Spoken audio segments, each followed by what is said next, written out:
Baik Mas, kalau semisal ini pemberi apa namanya penerima utang ini ujungnya lalai nih Mas, ujungnya lalai. Terus Hmm. bagaimana nih cara kita untuk tahap-tahap pemberi utang untuk melaporkan atau memproses hukum si penerima utang ini Mas? Ya, kalau debitur atau yang hutang lalai, langkah kita yang pertama tadi somasi itu. Somasi pertama ternyata tidak diindahkan, ya kan? Somasi itu bisa berupa teguran, panggilan, ya kan? Isinya dalam somasi itu satu dua ternyata tidak ada tanggapan yang baik, tidak ada itikat baik dari debitur, maka kita bisa melakukan upaya hukum, yaitu kalau ada sebuah jaminan, kalau jaminannya tadi diletakkan APHT, maka kita bisa mengajukan lelang ke KPKNL tapi melalui pengadilan. Itu lebih kalau melang biasanya para debitur itu akan melakukan perlawanan atas pelaksanaan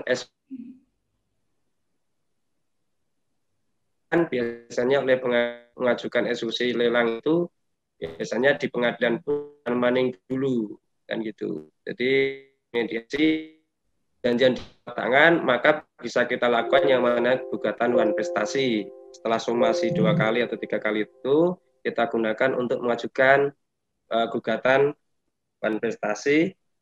Nah, dalam gugatan itu bisa kita memintanya adalah bisa nilai pokoknya, nilai utang, bisa keuntungan atau denda atau biaya yang lain itu bisa kita masukkan di dalam gugatan itu.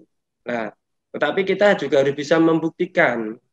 Jadi nilai hutangnya yang berapa, keuntungannya berapa atau bunganya berapa, dendanya berapa. Jadi kita harus bisa membuktikan karena di pengadilan apa namanya data ini kan lebih kuat kan nilai pembuktian surat kan gitu.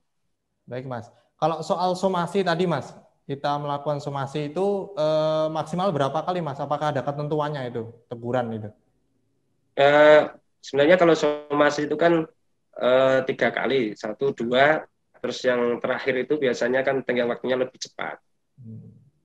Minimal 2 kali sebenarnya. Itu teguran 2 kali itu sebenarnya kita bisa melakukan gugatan sebagai syarat bahwa kreditor atau pemberi hutang itu sudah melakukan upaya penagihan secara eh, baik-baik atau secara persuasif atau secara kekan tadi. Iya. Itu selang waktunya Mas antara somasi pertama dan kedua, lalu ketiga itu berapa hari atau sampai berapa minggu mungkin? Kalau tenggang waktu sebenarnya kan tinggal menyesuaikan kita. Jadi kita melihat kondisi